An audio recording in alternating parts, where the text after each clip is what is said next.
قوم عاد ایک ایسی قوم تھی جو بڑے طاقتور تھے، 40 ہاتھ جتنا قد، 800 سے 900 سال کی عمر، نہ بوڑھے ہوتے نہ بیمار ہوتے، نہ دانت ٹوٹتے نہ نظر کمزور ہوتی، جوان تندرست و توانا رہتے، بس انہیں صرف موت آتی تھی اور کچھ نہیں ہوتا تھا۔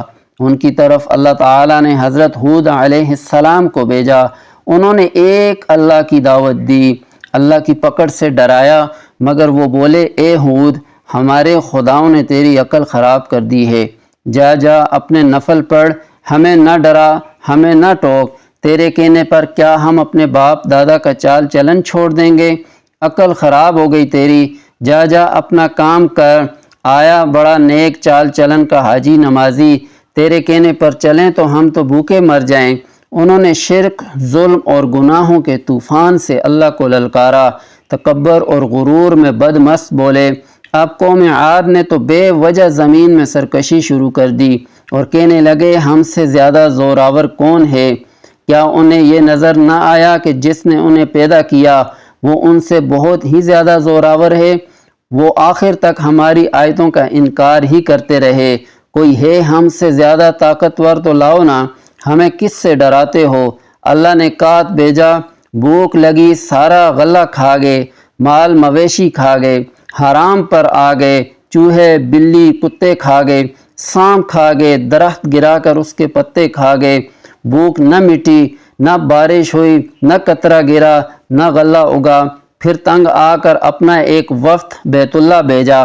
ان کا دستور تھا جب مصیبت آتی تو اوپر والے کو پکار اٹھتے، جب دور ہو جاتی تو اپنے بتوں کو پوجنے لگتے۔ بیت اللہ وفد گیا اور کہا کہ ہمارے لیے اللہ سے دعا کرو کہ بارش برسائے۔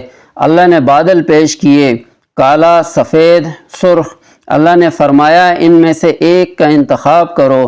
انہوں نے آپس میں مشورہ کیا کہ سرخ میں تو ہوا ہوتی ہے، سفید خالی ہوتا ہے، کالے میں پانی ہوتا ہے، کالا مانگو۔ اللہ تعالیٰ نے کہا واپس پہنچو، بادل بھیجتا ہوں۔ وہ خوشی خوشی واپس آئے، سب لوگ ایک میدان میں جمع ہوئے، بادل آیا، وہ ناچنے لگے کہ اب بارش ہوگی، کات مٹے گا، کھانے کو ملے گا۔ کیا پتہ تھا کہ وہ بارش نہیں، اللہ تعالیٰ کا عذاب ہے جو تم ہود سے کہتے تھے کہ لے آ جس سے ہم کو ڈراتا ہے۔